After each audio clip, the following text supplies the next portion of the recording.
નમસ્તે મિત્રો, smart teaching Ajay YouTube ચેનલમાં બધાનું હાર્દિક સ્વાગત કરું છું। આજે ગુજરાત જાહેર સેવા આયોગની ભરતી આવી ગઈ છે, તેમાં જગ્યા કઈ છે તો મદદનીશ ઇજનેર વર્ગ 2ની જગ્યા છે।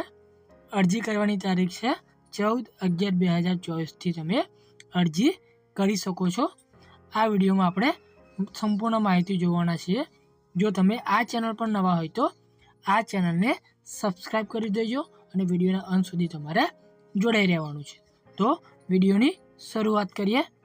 આમાં જીપીએસસી રિક્વાયરમેન્ટ 2024માં ગુજરાત જાહેર સેવા આયોગ દ્વારા નર્મદા જળ સંપત્તિ પાણી પુરવઠા અને કલ્પસર વિભાગમાં મદદનીશ ઇજનેર એટલે કે સિવિલ વર્ગ 2ની કુલ 250 જગ્યાઓ ભરવા માટે નોટિફિકેશન બહાર પાડવામાં આવેલું છે। કેટલી જગ્યાઓ તો 250 જગ્યાઓ માટે ભરવા માટે નોટિફિકેશન બહાર પાડવામાં આવેલું છે।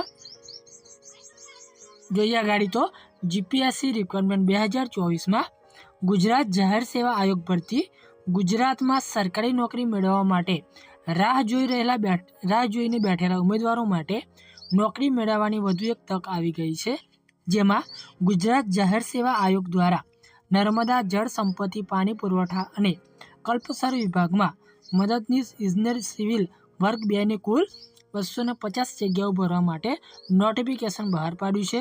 આ માટે સંસ્થાએ રસ ધરાવતા અને લાયક ઉમેદવારો પાસેથી ઓનલાઈન અરજીઓ મંગાવેલી છે, જેમાં ગુજરાત જાહેર સેવા આયોગ ભરતી મદદનીશ ઇજનેર એટલે કે સિવિલ વર્ગ 2 પોસ્ટની માહિતી, શૈક્ષણિક લાયકાત, વય મર્યાદા, પગાર ધોરણ, અરજી પ્રક્રિયા, અરજી કરવાની છેલ્લી તારીખ, ભરતી પ્રક્રિયા સહિતની મહત્વની માહિતી જાણવા માટે ઉમેદવારોએ આ નોટિફિકેશન છેલ્લે સુધી જોવાનું રહેશે।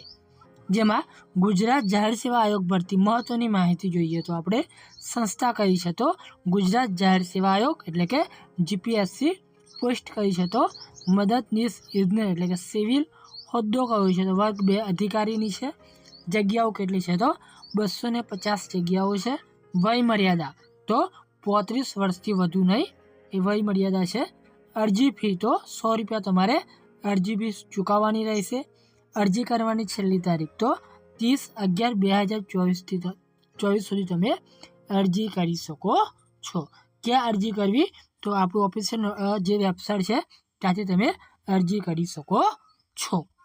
ત્યારબાદ મદદનીશ ઇજનેર સિવિલ વર્ગ 2ની ભરતી પોસ્ટની વિગતો આપણે કેટેગરી મુજબ જોઈએ તો બિન અનામતની 99 જગ્યાઓ છે, આર્થિક રીતે નબળા વર્ગોની 58 જગ્યાઓ છે, સામાજિક અને શૈક્ષણિક પછાત વર્ગ માટે 54 જગ્યાઓ છે, અનુસૂચિત જાતિ માટે 24 જગ્યાઓ છે, અનુસૂચિત જનજાતિ માટે 15 જગ્યાઓ છે, એમ કુલ ટોટલ 250 જગ્યાઓ પર ભરતી કરવામાં આવશે।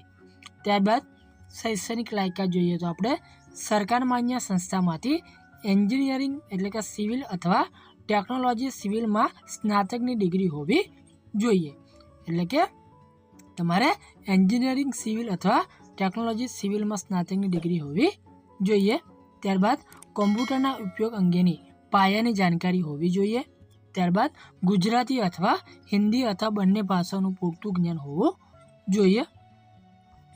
હવે જોઈએ આપણે વય મર્યાદા તો આ જગ્યા માટે અરજી કરનાર ઉમેદવારની ઉંમર 35 વર્ષથી વધુ ન હોવી જોઈએ। ઉંમર અરજી કરવાની છેલ્લી તારીખના રોજ ગણવામાં આવશે। નોટિફિકેશનમાં દર્શાવ્યા પ્રમાણે કેટલાક ઉમેદવારને વય મર્યાદામાં છૂટછાટ મળવાપાત્ર રહેશે। આપણને જે ઓફિશિયલ નોટિફિકેશન મળ્યું છે એની લિંક આપણે વિડીયોની નીચે આપી દીધેલી છે, ત્યાંથી તમે જોઈ શકો છો।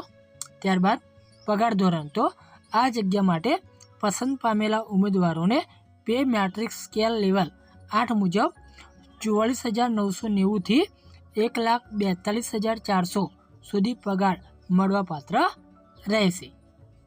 અરજી ફી જોઈએ આપણે તો સામાન્ય કેટેગરી એટલે કે બિન અનામત ઉમેદવારોને અરજી ફી તરીકે 100 રૂપિયા અને પોસ્ટલ સર્વિસ ચાર્જ આપવાનો રહેશે। ત્યારબાદ ગુજરાતના અનામત કક્ષાના આર્થિક રીતે નબળા વર્ગો, માજી સૈનિકો તથા દિવ્યાંગ ઉમેદવારોએ ફી ભરવાની રહેશે નહીં। ગુજરાત રાજ્ય સિવાયના અનામત વર્ગના ઉમેદવારોએ નિયત ફી ભરવાની રહેશે। જો તમને આ માહિતી ઉપયોગી થઈ હોય તો આ ચેનલને સબસ્ક્રાઈબ કરી દેજો, વિડીયોને લાઇક શેર કરી દેજો, કેમ કે દરેક નોટિફિકેશન આપણે લાવતા હોઈએ છીએ. તો રજા લઈએ. જય હિન્દ, જય ભારત.